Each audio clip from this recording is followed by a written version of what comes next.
You're standing in a courtroom, holding your infant daughter, facing the man who's been beating you for months. But here's the twist. Your own mother is sitting next to him, ready to testify on his behalf.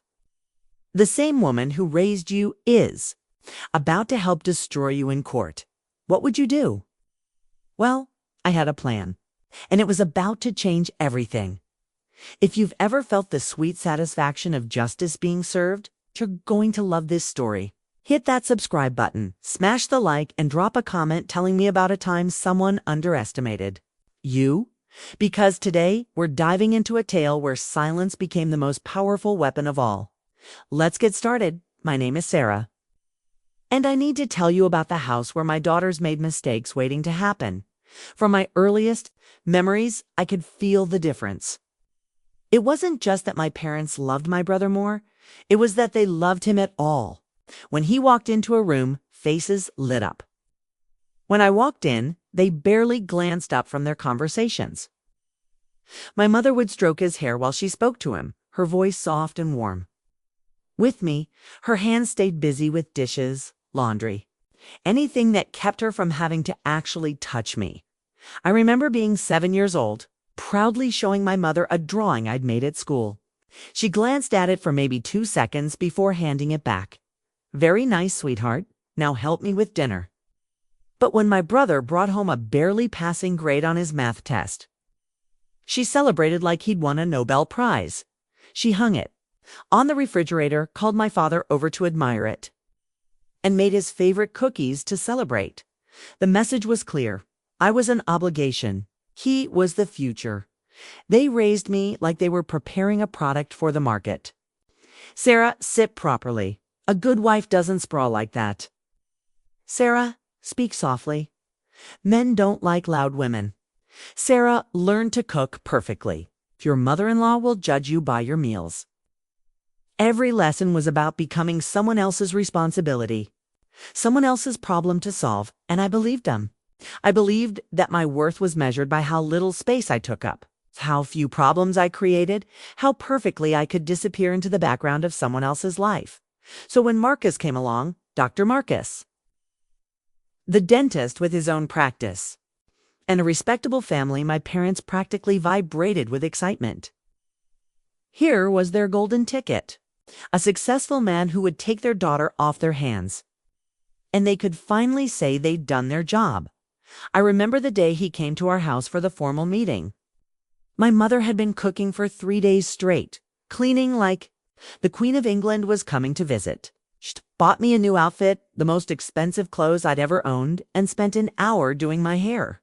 For the first time in my life, I felt like she was investing in me. But during the entire meeting, Marcus barely looked at me. He talked to my father about his practice, his family's business, and his plans for the future. When he did address me, it was with questions like, can you cook? Ken, are you willing to live with my parents? Not, what are your dreams? Or, what makes you happy? Just, can you cook? Still, when he said yes, my parents were ecstatic. My mother actually hugged me, the first time I could remember her doing that since I was very small. Finally, she whispered in my ear, you'll make us proud. The wedding was everything they'd dreamed. Beautiful decorations, hundreds of guests, photographers capturing every moment.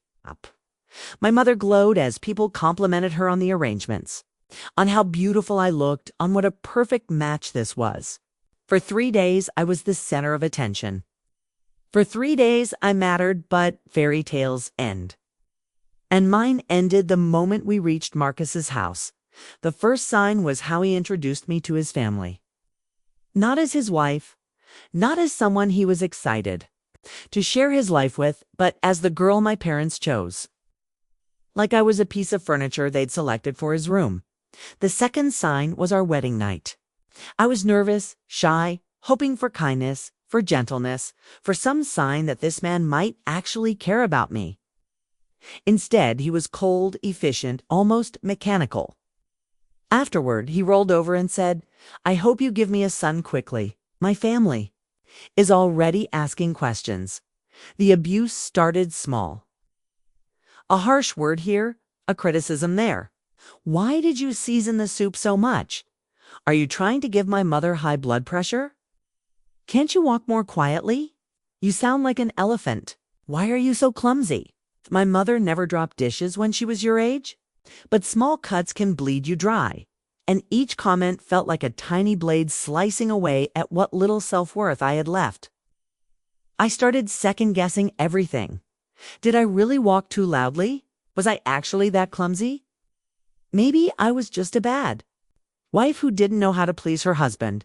The first time he hit me, I was 6 months pregnant. I'd forgotten to buy his favorite brand of toothpaste. And when he opened the bathroom cabinet and found a different brand, he exploded.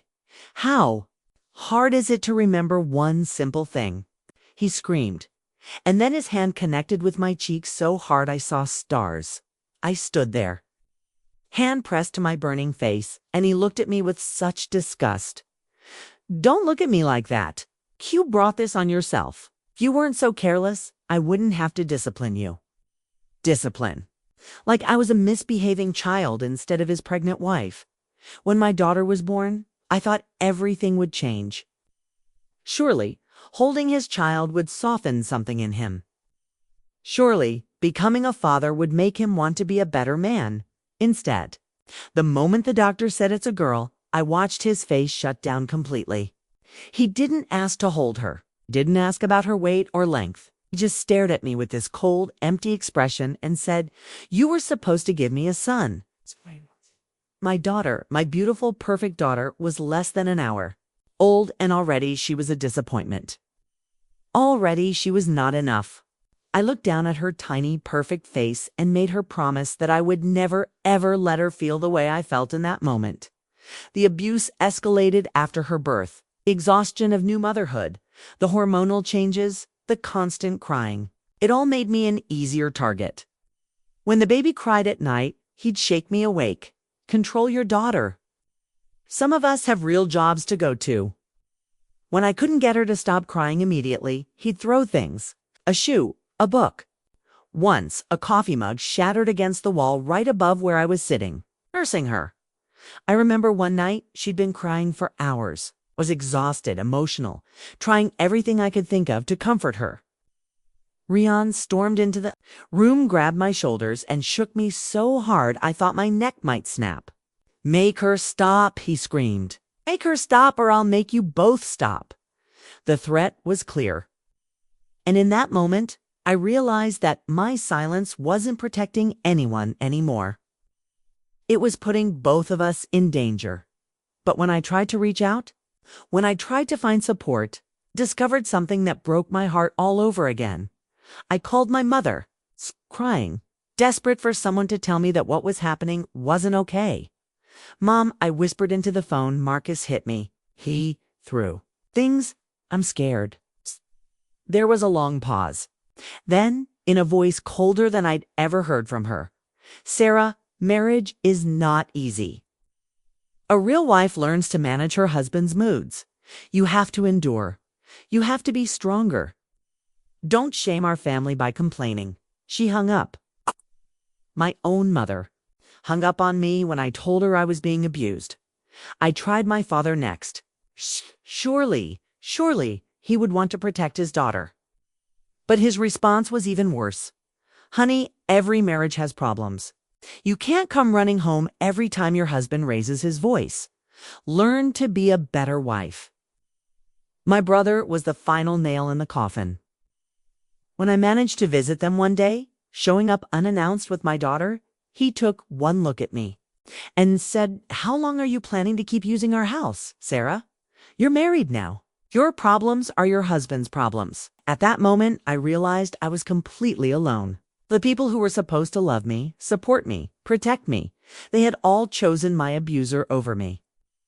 They had all decided that their reputation was more important than my safety. But you know what? Sometimes being alone is exactly what you need to find your strength. I started small. I bought a cheap phone with my grocery money and hid it behind my daughter's crib. Every time Marcus screamed at me, I recorded it. Every time he threw something, I caught the sound. Every time he called me worthless, useless, a burden, I captured his voice saying those words. I documented everything. The bruises on my arms, the hole in the wall where he'd thrown a plate, the medical bills from the time he pushed me down the stairs. I kept meticulous records, like I was building a case, because I was. The final straw came when my daughter was 8 months old, was breastfeeding her when Marcus came home from work in a rage. He'd had a bad day at the clinic, lost a patient to a competitor, and needed someone to blame. He started screaming at me about how the house was dirty, how I was lazy, how I was a terrible mother who couldn't even keep a clean home. I tried to explain that I'd been dealing with a sick baby all day. That she'd been crying and I'd been focused on comforting her. But he wasn't listening. He was just getting angrier and angrier. Finally, he grabbed my arm and yanked me up from the chair where I was nursing. My daughter started crying and I struggled to keep hold of her to protect her from falling. But he was pulling me toward the wall, his face twisted with rage. "You're pathetic," he screamed. "You're useless. Kai, you can't even take care of one simple baby. Maybe if you weren't so stupid, so lazy, so completely worthless, you could actually be a decent wife." And then he shoved me hard into the wall. My back hit the concrete with a sickening crack, and I felt something snap. Pain shot through my spine, and I cried out, still clutching my daughter to my chest. But this time, instead of just accepting it, I did something different. I looked him straight in the eye and said, "That's enough." He laughed. Actually, I laughed. "What did you say?" I said, "That's enough. I'm done." His face went dark. "You're done? You don't get to be done. You're my wife. You don't get to decide when you're done." But I was already moving. I wrapped my daughter in a blanket, grabbed my phone, and walked out of that house. I went straight to the hospital where they documented my injuries, took photographs of the bruises, and wrote a detailed report of what I told them.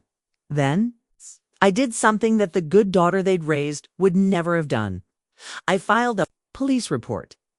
I pressed charges.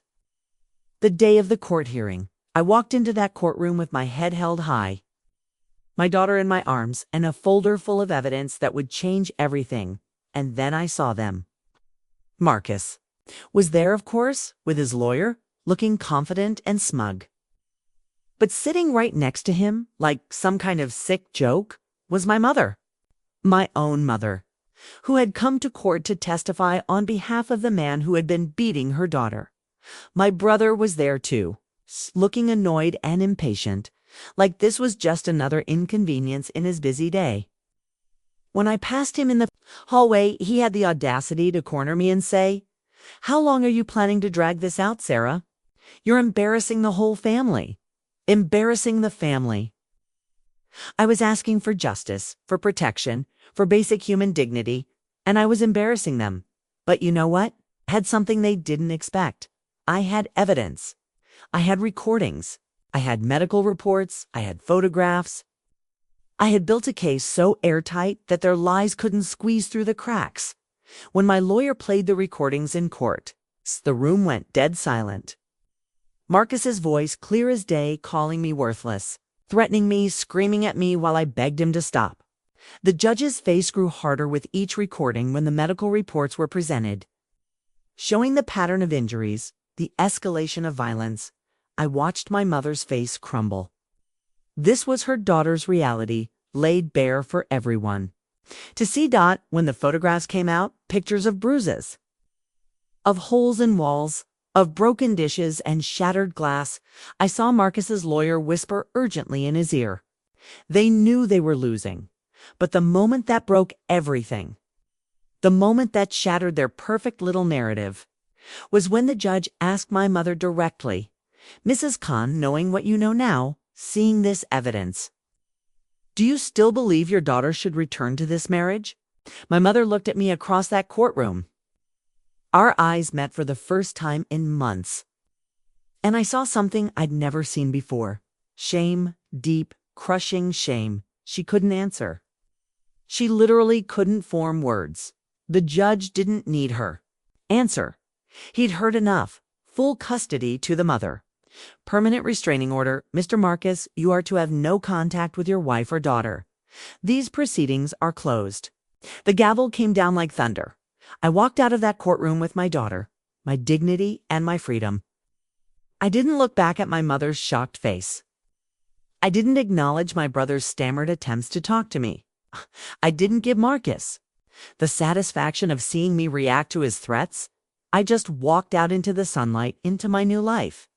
They had taught me that silence was strength, that endurance was virtue, that a good woman never fights back. But I learned something powerful in that courtroom. Sometimes silence is just another word for complicity. Sometimes the most loving thing you can do is refuse to be quiet. If this story moved you, if you've ever felt the power of speaking up, when others wanted you to stay silent, let me know in the comments. Share your own story of finding your voice. And don't forget to subscribe for more stories of people who refuse to be silenced. Because sometimes the quiet ones are the ones you should fear the most.